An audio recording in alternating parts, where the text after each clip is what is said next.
मेरे प्यारे प्रतियोगी परीक्षार्थियों, आज तारीख हो गई 25 मार्च। अभी फिलहाल मुझे इस बात की जानकारी नहीं है कि 25 मार्च को कौन सा दिन मनाते हैं। जहां तक 25 की बात है तो भारतीय संविधान के अनुच्छेद 25 में नागरिकों को धार्मिक स्वतंत्रता का अधिकार दिया गया है। लेकिन स्वतंत्रता का यह मतलब नहीं है कि हम अनावश्यक किसी दूसरे धर्म या संप्रदाय की बुराई करें। तो अनुच्छेद 25। तो आइए क्रम चर्चाओं का बढ़ाते हैं। किस अभिलेख से पुष्टि हुई कि पुष्यमित्र शुंग ने अश्वमेध यज्ञ करवाया था? अयोध्या अभिलेख। शुंग वंश की स्थापना की थी पुष्यमित्र शुंग ने। अयोध्या, ये तो आप सबको पता है, अयोध्या सरयू नदी के किनारे है। अयोध्या में ही त्रेता युग में भगवान राम का जन्म हुआ था। राम के पिताजी भगवान राम को मर्यादा पुरुषोत्तम भी कहा जाता है। भगवान राम के पिता का नाम था श्री अज, और मेरे मुंह से गलती निकल रही है, माफ कर दें। भगवान राम के पिताजी का नाम था दशरथ और माता जी का नाम था कौशल्या। जबकि भरत राम से छोटे थे। भरत की मां का नाम श्रीमती कैकेयी और लक्ष्मण और शत्रुघ्न की माता का नाम श्रीमती कौशल्या की था। पिताजी दशरथ के पिताजी अज और अज के पिता श्री रघु थे। उसके पहले इनके पूर्वजों में दिलीप का नाम आता है। तो भगवान राम का वंश मुख्य रूप से सूर्यवंश था, फिर इक्ष्वाकु वंश भी कहलाया और रघुवंश भी कहलाया। तो जो अयोध्या है, अयोध्या सरयू नदी के किनारे है। सरयू नदी बढ़लगंज नामक स्थान पर राप्ती नदी में विलीन हो जाती है।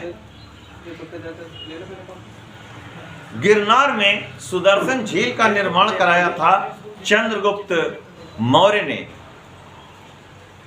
फिर उसके बाद सम्राट अशोक के शासनकाल में इसका पुनर्निर्माण हुआ और आगे चल करके शक शासक रुद्रदामन ने इसका पुनर्निर्माण कराया था, सुदर्शन झील। जबकि भगवान विष्णु या भगवान श्री कृष्ण के चक्र का नाम भी सुदर्शन है।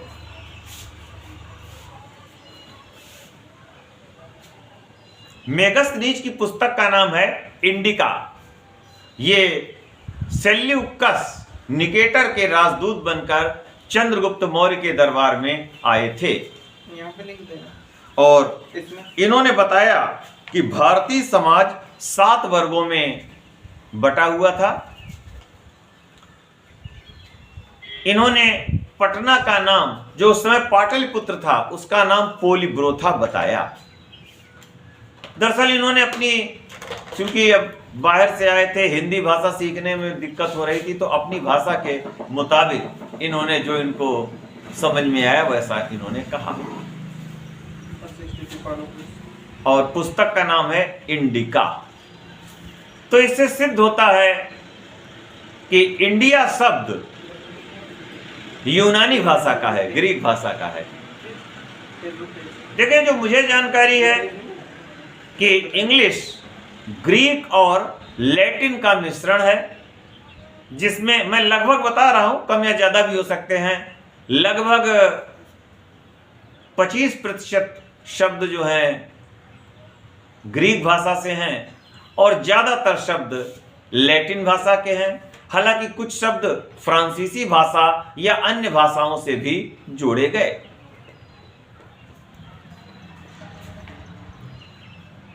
ये राजदूत शब्द, राजदूत पद जो है काफी प्राचीन काल से चला आ रहा है। ऋग्वेद में किस देवता की स्तुति में सबसे ज्यादा मंत्र पढ़े गए? इंद्र की स्तुति में। ऋग्वेद में एक इंद्र की प्रतिमा का मूल्य 10 गायों के बराबर माना जाता है। कांची के कैलाश मंदिर का निर्माण कराया था नरसिंह वर्मन द्वितीय ने, जबकि एलोरा के कैलाश मंदिर का निर्माण राष्ट्रकूट शासक कृष्ण प्रथम ने करवाया था। देखिए, प्राचीन काल और मध्य काल में दक्षिण भारत में, विशेषकर तमिल प्रदेश में अलवार संत थे और नयनार संत थे। जो विष्णु के उपासक थे, वैष्णव संत, वो अलवार कहलाते थे। अलवार संतों की संख्या 12 थी। उसमें एक महिला का नाम भी आता है, अंडाल करके नाम आता है उनका। अंडाल कोई महिला जी थी, उनका नाम आता है। जबकि नयनार संत जो थे, ये शैव संत थे, यानी शिवजी के उपासक थे। नयनार संतों की संख्या 63 थी।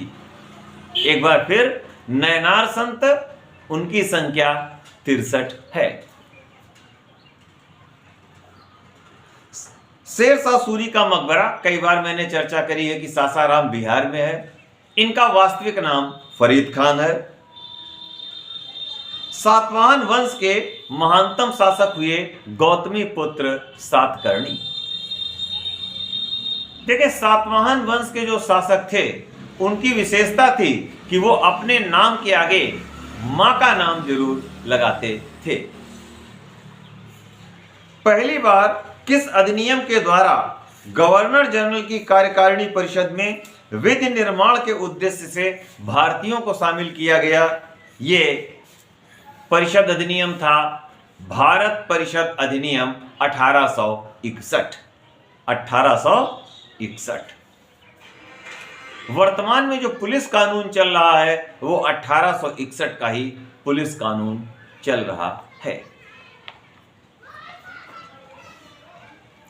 1935 में भारतीय अधिनियम की संयुक्त संसदीय कमेटी के अध्यक्ष बनाए गए लॉर्ड लिन लिथगो।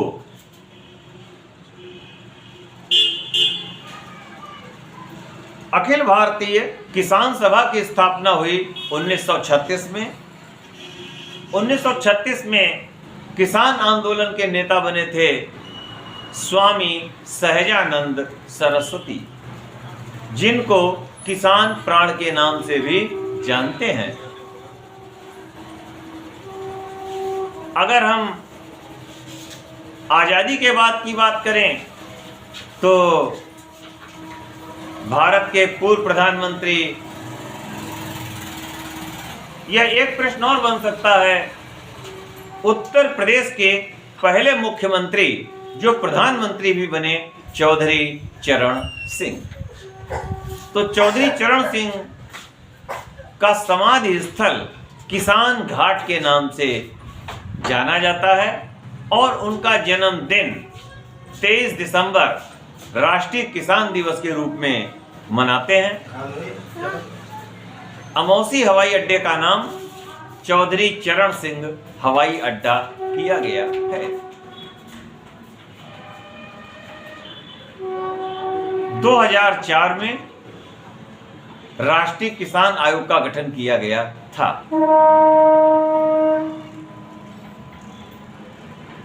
कृषि जो है राष्ट्रीय आय के प्राथमिक क्षेत्र में आती है। कृषि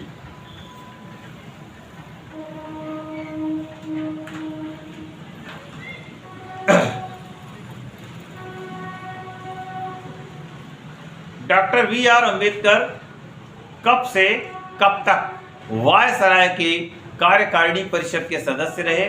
तो 1942 से 1946 तक बाबा साहेब डॉक्टर भीमराव अंबेडकर वायसराय की कार्यकारिणी परिषद के सदस्य रहे।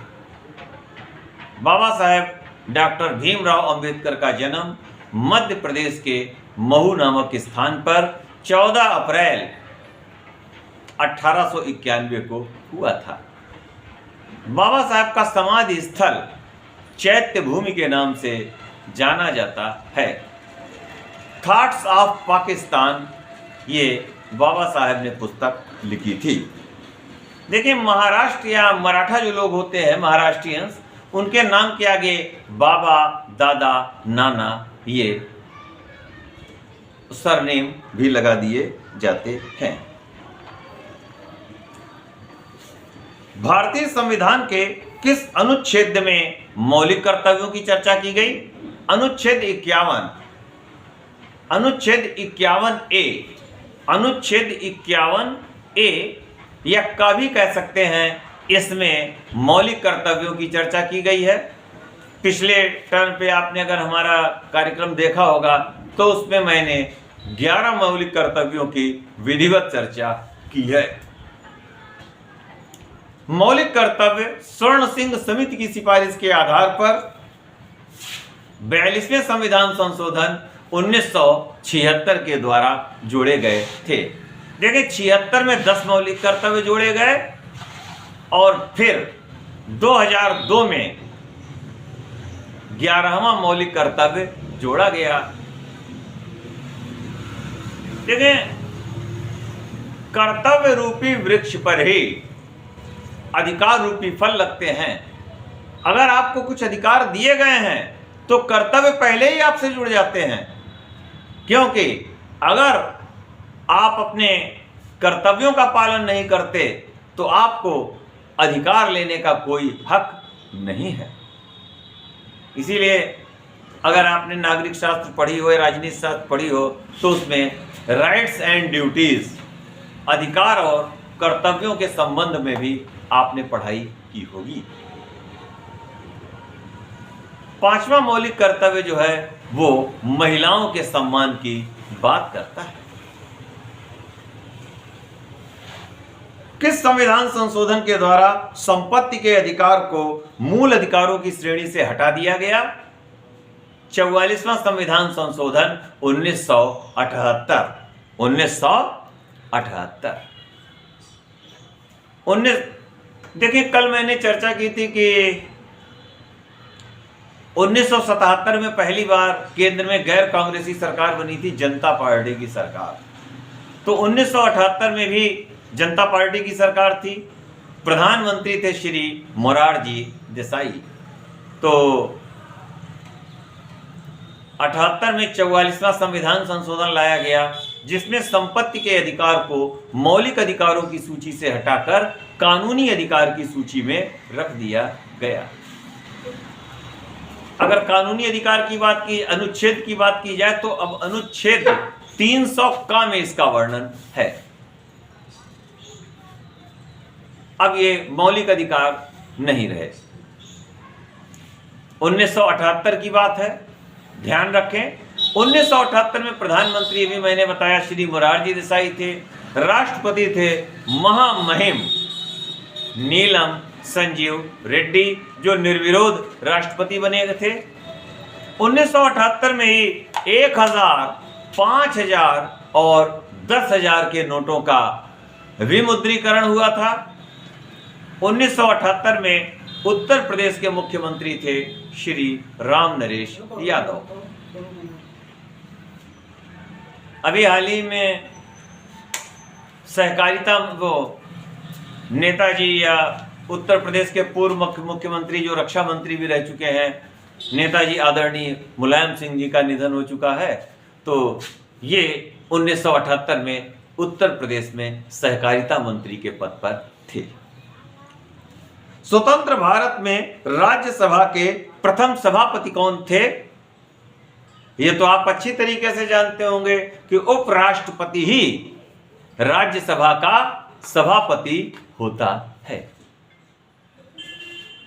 अगर हम भारतीय संविधान के अनुच्छेद 63 की बात करें, 63, तो अनुच्छेद 63 में कहा गया है भारत का एक उपराष्ट्रपति होगा। अनुच्छेद 64 में कहा गया है उपराष्ट्रपति राज्यसभा का प्रदेश सभापति होगा। अनुच्छेद 65 में कहा गया है कि राष्ट्रपति की अनुपस्थिति में उपराष्ट्रपति कार्यवाहक राष्ट्रपति बनेगा और अनुच्छेद 66 में उपराष्ट्रपति के निर्वाचन की विधि बताई गई है। वर्तमान समय में भारत के उपराष्ट्रपति हैं महामहिम, वर्तमान उपराष्ट्रपति कौन है? धनखड़। महामहिम जगदीप धनखड़। इनका संबंध राजस्थान के झुंझुनू से है।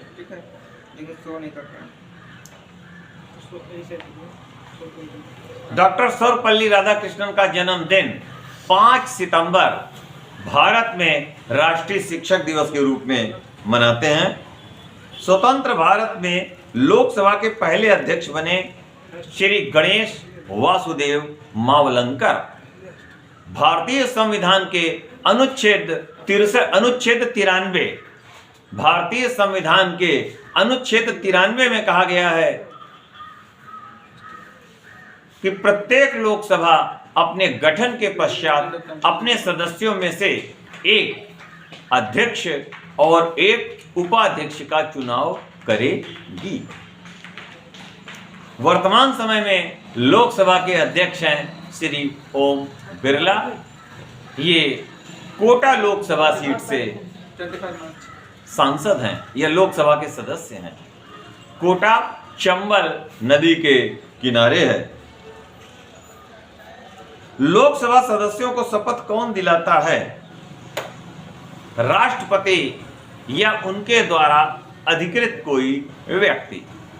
भारतीय संविधान के अनुच्छेद 99 में लोकसभा सदस्यों के शपथ ग्रहण की बात की जाती है। तो वैसे तो राष्ट्रपति या उनके द्वारा अधिकृत कोई व्यक्ति। तो सामान्यतः यह होता है कि चुनाव के पश्चात राष्ट्रपति महोदय अपनी तरफ से किसी सीनियर मोस्ट वरिष्ठतम लोकसभा सदस्य को प्रोटेम स्पीकर बना देते हैं और वही राष्ट्रपति की तरफ से सभी सदस्यों को शपथ दिलाने का काम करते हैं। भारत की आकस्मिक निधि से कौन धन निकाल सकता है? राष्ट्रपति। अनुच्छेद 267 का संबंध आकस्मिक निधियों से है। शारदा एक्ट का संबंध किस सामाजिक बुराई को दूर करने के लिए हुआ? बाल विवाह। शारदा एक्ट, शारदा जी का पूरा नाम था श्री हरविलास शारदा। इसमें बाल विवाह पर रोक लगाई गई। हालांकि देखा जाए तो प्राचीन काल में, अति प्राचीन काल में विवाह की आयु कम से कम 25 वर्ष रखी जाती थी। जाबोली उपनिषद में जो आश्रम बताए गए उसमें 25 साल तक व्यक्ति आश्रम में रह करके पढ़ाई करता था और अपना शारीरिक और मानसिक विकास करता था। भारत के पहले उप प्रधानमंत्री कौन बने? लौह पुरुष सरदार वल्लभ भाई पटेल। सरदार वल्लभ भाई पटेल का जन्मदिन 31 अक्टूबर राष्ट्रीय एकता दिवस के रूप में मनाया जाता है। ये देसी सरदार वल्लभ भाई पटेल पहले गृह मंत्री भी बने और रियासती मामलों का प्रभार इन्हीं को सौंपा गया। जब भारत को आज़ादी मिलने वाली थी, भारत विभाजन की बात चल रही थी, तो वायसराय के एक राजनीतिक सलाहकार थे मिस्टर कोनराड। उन्होंने देसी रियासतों और नवाबों से कहा कि वो लोग मिलकर एक तीसरी शक्ति का निर्माण करें।